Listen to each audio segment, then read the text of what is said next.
I pray this in your Son, Jesus Christ's name. Amen. Amen. Thank you. You may be seated.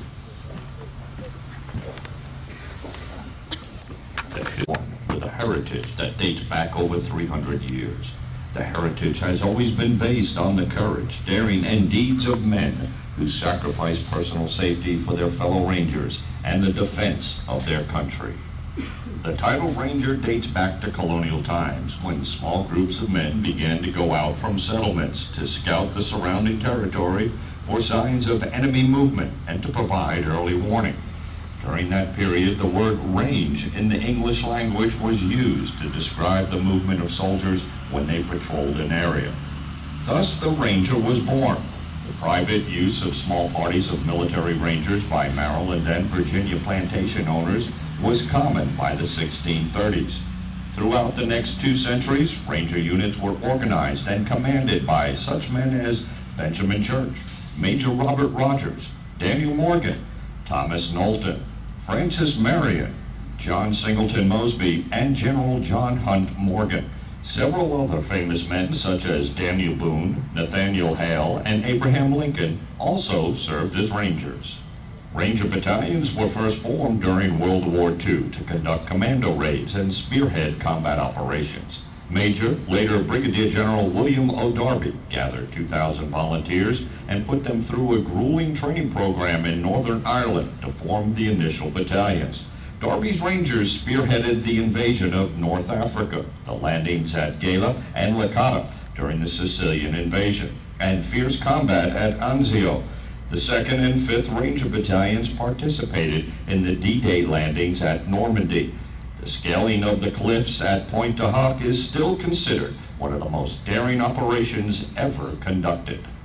The Rangers also earned their battle cry at Omaha Beach when the Assistant Division Commander of the 29th Infantry Division determined that they must advance inland or die.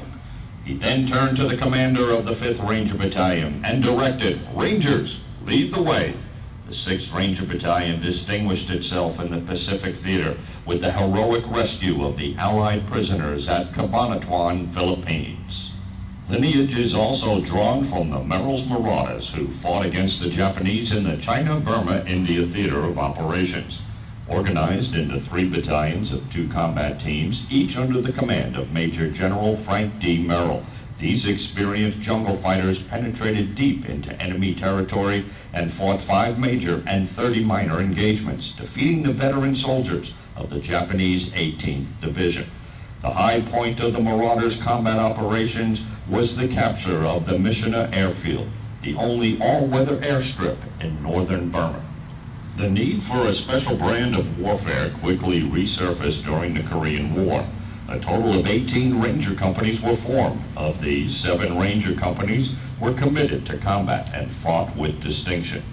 The airborne Ranger concept carried forward into the Vietnam War, where Ranger companies were again called upon, this time performing raids, ambushes, and long-range reconnaissance missions to pinpoint enemy strong points. 15 separate Ranger companies were formed, 13 of which served proudly in Vietnam. In 1974, the late General Creighton Abrams, then Chief of Staff of the Army, ordered the formation of the modern-day Ranger battalions.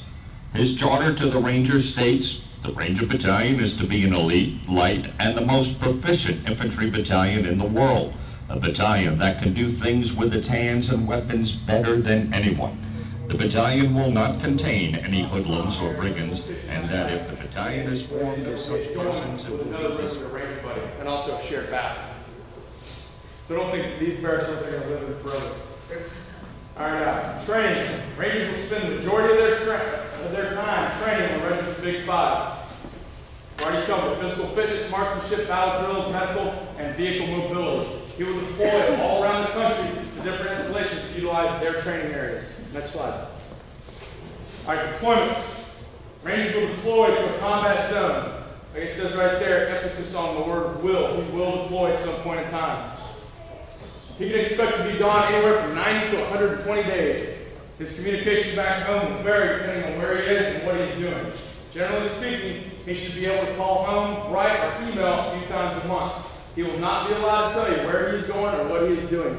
He will have to pertain to OPSEC and not violate OPSEC because it could get him in trouble. Next slide. And for those of you that don't know, OPSEC is operational security. Every Ranger in the Ranger Regiment is afforded the opportunity to attend the U.S. Army Ranger School. All MOSs may attend, and all infantry will, or all MOSs may attend, but all infantry will attend. It's a must that infantry guys go to Ranger School. He will go based on his performance at the battalion. The better he does at his unit, the faster he will go. Anywhere from 2 to 24 months, like it says in there. Generally speaking, guys are going, I would say, probably less than 6 months. Next slide. All right, if you have any questions for your First Sergeant Rashad, just raise your hand and we'll call on you and we'll be glad to answer your questions. And I absolutely love what I do.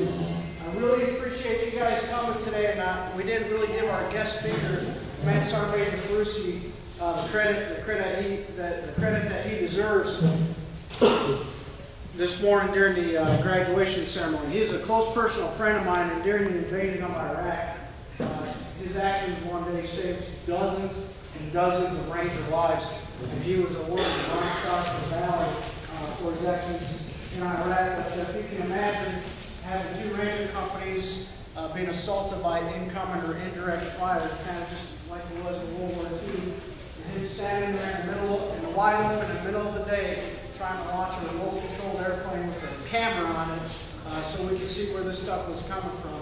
And if it wasn't for that little tiny airplane in the sky, a little remote-controlled airplane, if we didn't find out where those guys were hitting us with artillery, we would have lost a lot of people that day. He's not here. He's going to let me embarrass him this morning, but I just wanted you guys to know how fortunate we were to have him guest speak. And now I'll be able to Still alive. He was the guest speaker this morning. Sorry. My question is. Special Operations Command. 2 complete, separate, different organizations, but our Rangers all have the opportunity to go to Ranger School. If you are a leader, if you are an infantry guy, you have to go to Ranger School. You have to graduate to become a leader in the 75th Ranger Regiment. What the Army calls low-density MOSs, office clerks, supply clerks, and things like that. They are afforded the opportunity and encouraged to attend and highly encouraged to graduate. But they don't have to go to Ranger School to be a supply clerk. So I hope that clears up any misconception about Ranger School. I always have a lot of questions about Ranger School and how hard is it and that kind of stuff. It will not be the hardest thing that your Ranger will ever have to do. They